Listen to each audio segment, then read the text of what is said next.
전국의 농업인은 물론 영농조합법인과 농업회사법인, 농촌민박 사업자와 관광농원 운영자도 저금리 정부 대출을 받을 수 있습니다.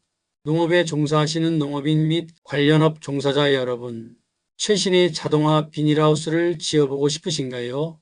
트랙터나 콤바인 같은 고가의 농기계가 필요하신가요? 아니면 사료비나 자재비 때문에 고민이 많으신가요? 고정금리 2.0%에 최대 15년까지 분할 상환할 수 있는 특별한 정부 지원 자금이 있다는 사실 알고 계셨나요? 무려 3조 원이 넘는 정부 지원금이 농업인 여러분을 기다리고 있습니다. 오늘은 농사 경쟁력을 확 높여줄 2025년 정부가 지원하는 농업 종합자금에 대해 알아보겠습니다. 자금 종류부터 신청 방법, 유의사항까지 꿀팁을 대방출하겠습니다. 농업종합자금은 크게 네 가지로 나뉘는데 각각의 특징을 자세히 살펴보겠습니다. 구독과 좋아요 누르시면 더 필요한 정보 빨리 받아보실 수 있습니다. 궁금한 사항은 댓글로 소통해 나갑시다. 시작하겠습니다. 첫 번째 지원자금으로 운전자금이란 것이 있습니다.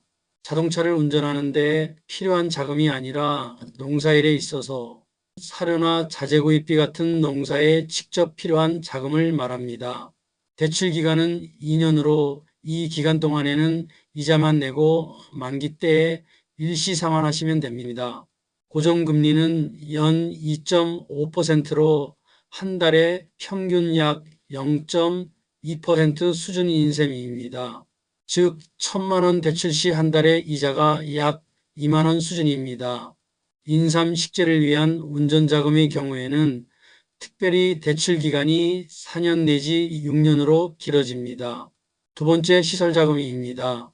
시설자금은 비닐하우스나 축사 등 농업 관련 시설을 새로 짓거나 늘릴 때 또는 관련 토지를 구입할 때 사용하는 자금입니다. 대출 기간은 13년에서 15년으로 처음 3년에서 5년 동안 거치 후 10년 동안 원금균 등 분할 상환하시면 됩니다.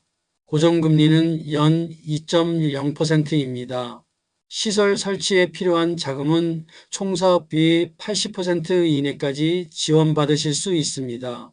토지 매입에 드는 자금은 검인계약서상 실제 거래 가격의 80% 이내 한도로 지원하며 이때 1평당 대출 한도는 10만 원입니다.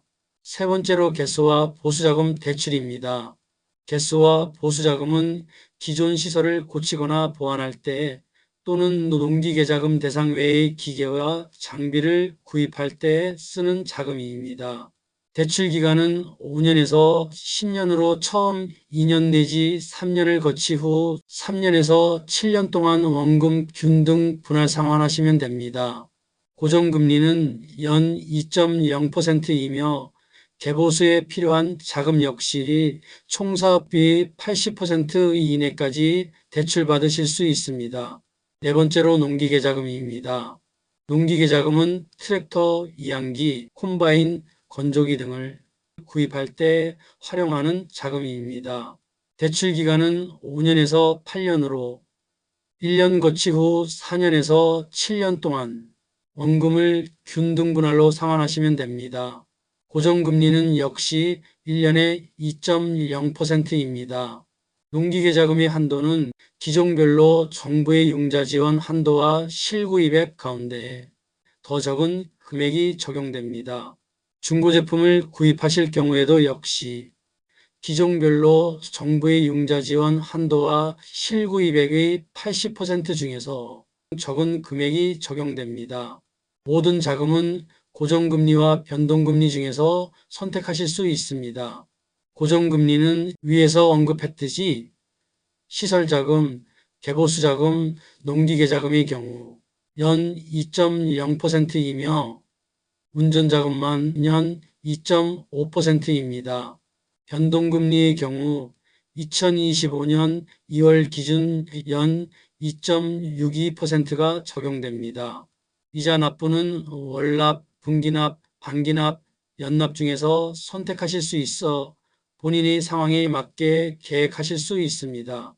농업종합자금은 농업인과 영농조합법인, 농업회사법인은 물론 관광농원이나 농촌민박 사업자도 신청 가능합니다. 그러나 농협이나 공공기관 등의 정규직 근무자나 임대나 위탁 등으로 직접 영농에 종사하지 않는 분, 금융기관 연체채권 보유자와 보증인 등은 지원받으실 수 없습니다. 신청은 NH농협은행의 시군지부와 지점 또는 지역에 있는 농협축협 본지점의 대부개에서 연중 수시로 하실 수 있습니다. 신청 시에는 신분증, 농업경영체 등록 확인서, 축산업 등록증 또는 허가증 등을 준비하셔야 합니다. 사업 내용에 따라 사업계획서, 기초경영조사표 등 추가 서류가 필요할 수도 있습니다. 대출 금액은 신청자의 영농규모와 경력, 경영능력, 자산부채 현황 등을 종합적으로 심사한 후 자금별 대출 한도 안에서 결정됩니다. 필요한 금액보다 신용대출 한도가 적다면 부동산 담보나 농림수산업자 신용보증서 발급 등을 통해 대출받으실 수도 있습니다. 신청하실 때 유의사항은 운전자금을 신청하실 때는 이미 운전자금, 대출금이나 사료대금, 외상대금 등 경제사업채권이나 가축입식비 등이 있다면 대출 한도가 깎여 신청 금액보다 대출 가능 금액이 부족할 수 있습니다. 시설자금은 반드시 사업장소를 관할하는 지방자치단체로부터 자금 지원 적격 여부를 먼저 확인받으셔야 합니다. 특히 비닐하우스나 간이버섯 재배사, 인삼재배 시설은 지원 적격 여부 확인뿐만 아니라 원예 특작시설 내재의 기준을 준수했는지도 최종적으로 확인받아야 하므로 완공 후 일시에 지급됩니다. 또한 농업종합자금으로 구입한 농지시설, 농기계 등을 임의로 매도하거나 증여하면 부정수급으로 불이익을 받을 수 있으니 주의하셔야 합니다. 매도 계획이 있으실 때에는 반드시 사전에 대출받은 영업점과 상담하여 채무인수나 대출금 상환 등의 절차를 밟으셔야 합니다. 더 자세한 내용은 거주하시는 지역의 가까운 농협은행이나 농축협에 문의하시면 친절히 안내받으실 수 있습니다. 농업인의 경쟁력 향상과 안정적인 농업 경영에 위해서 말씀드린 여러 농업종합자금이 큰 도움이 되길 바랍니다. 우리 이웃의 지혜로 채널은 앞으로도 지방과 농촌 지역의 우리 이웃들의 삶의 보탬이 되는 내용으로 계속 찾아뵙겠습니다. 같이 갑시다. 감사합니다.